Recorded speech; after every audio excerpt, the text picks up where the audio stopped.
guys, good morning. Happy Sunday. It's Daryl here. It's bright and freaking early. It's 3:30 a.m. here in Connecticut on the East Coast. Man, if you don't like my channel, if you don't like my videos, if you like my videos, if you don't like me, if you hate me, if you like me, if you never seen me before, man, you are going to get your money's worth today.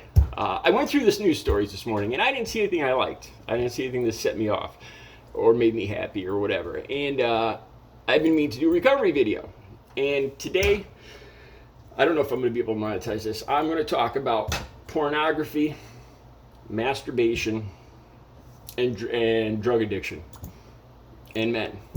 The reason I talk about this is because this was one of the hardest things to overcome, just to stay clean and sober, was my addiction to these things. Because pornography and drugs had become my, literally had become my girlfriend, my relationship, what I would go to when I was aroused or lonely or whatever, which was every day, seriously. And my sexuality and my drug use became completely intertwined, so that whenever I saw an attractive girl walking down the street, say her breasts were her cleavage was obvious, and I would immediately, I take a double look, then my mind would instantly go to my drug dealer's number. Gotta get drugs. And then I'd go get pornography, I'd run home, and I'd sit in a room by myself with my pornography.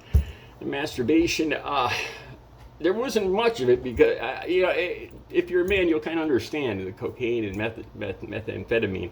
I never really got to it. I never got into methamphetamine. I never tried it. I tried it back in the 80s, but I don't even know if it was methamphetamine. Okay.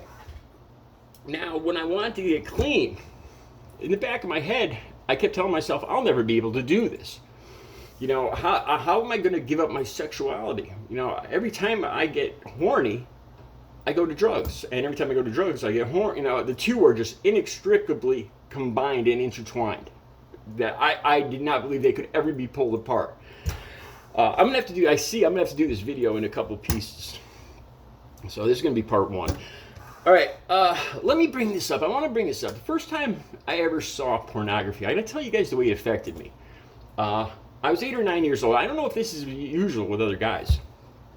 I was 8 or 9 years old, and this was before my dad died. After my dad died, my mother, about a year later, she started dating a policeman that would come around and check on the widow and her kids, me and my mother. And she started dating him, and I hated this guy from the beginning, and he ended up sexually abusing me and I mean, when I say sexually abusing, I mean anything horrible you can imagine, I was forced to do. This was before that.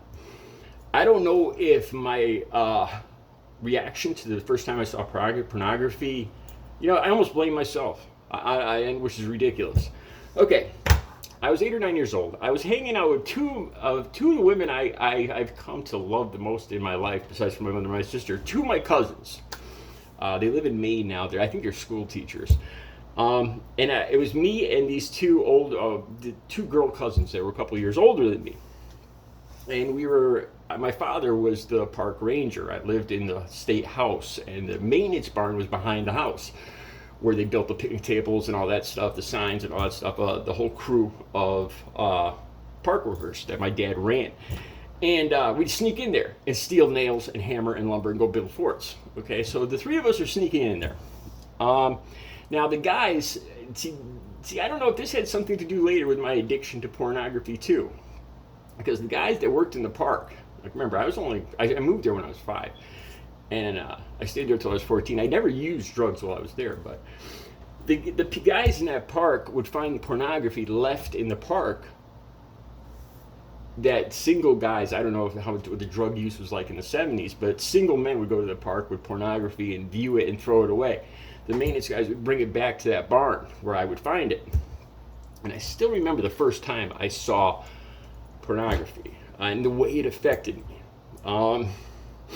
Okay, so the three of us, me and my two older cousins, 11 and 12 years old, I'm 9, about 9 years old, and we're going through the barn, and I looked down, and I still remember this so vividly. This was almost 50 years ago, 40-something years ago. And I looked down, it's a black and white picture. The magazine's opened up on the the workbench. And I thought it was one woman. It was actually two women in a 69 from the end, seeing a head and legs, right? And I looked down. I thought this was one woman contorted, like bent over herself, like with her head and then her legs. Right? I swear to God, I didn't figure this out till years later. It didn't click. But I got a huge look at breasts and the female parts. First time ever. I grew up in a very typical French Canadian strict Catholic household. Like if I ever accidentally rubbed my hand went by my mom's breast, I get yelled at, or if I couldn't, no kissing on the lips and all that stuff. So I never saw a woman naked. And I remember looking down at this, and I'm with my two other female cousins are wandering around, and I just remember seeing this picture and my heart rate slamming in my chest, almost like in later years when I used crack. And I remember my face just turning bright red, and my boy parts just, and I was just, boom! Man, I can't tell you how that picture just affected me. My heart rate, I remember the blood in my face just whoosh. And eventually, I'm just enthralled looking at this picture that I thought was one woman contorted, which was really two. And my oldest cousin, she's about 12. She was a leader, the prim, proper little leader cousin. Like I said, I love her to death. I love these two cousins to death. I haven't seen them in years. I haven't seen them in decades, but I love them. And she came over. She shut the magazine. I still remember exactly what she said. This is how some disgusting men get their jollies. She used jollies. First time I ever heard that word too. I still remember this years later. And she kind of shooed us. I wanted to see more. I needed to see more of that magazine, man. It affected me like the first time I ever used hardcore like crack, or that's how it affected me when I saw that picture. Just like that. It was this huge rush. And we went back out. We started working on forts. And I kept trying to make excuses to get back in that barn and see that picture. And later, I would collect magazines that I found around the park with these, I was riding on my bike and I looked down and I stopped, the wet magazine on the ground, a men's magazine. And at home in the basement, I'd hide this collection of moldy, wet men's magazines up in the girders. And that's the first time I saw pornography. Okay, now, once I got clean and sober on October 23rd, 2006. And I've been clean and sober. It's going to be 15 years and 9 months. Excuse me, sir. Sorry about that. I'm not going to stop the camera. There's a piece of orange stuck in my tooth. Okay, and I never thought, because my world had become, I didn't have real relations anymore. The girls that I interacted with used drugs too.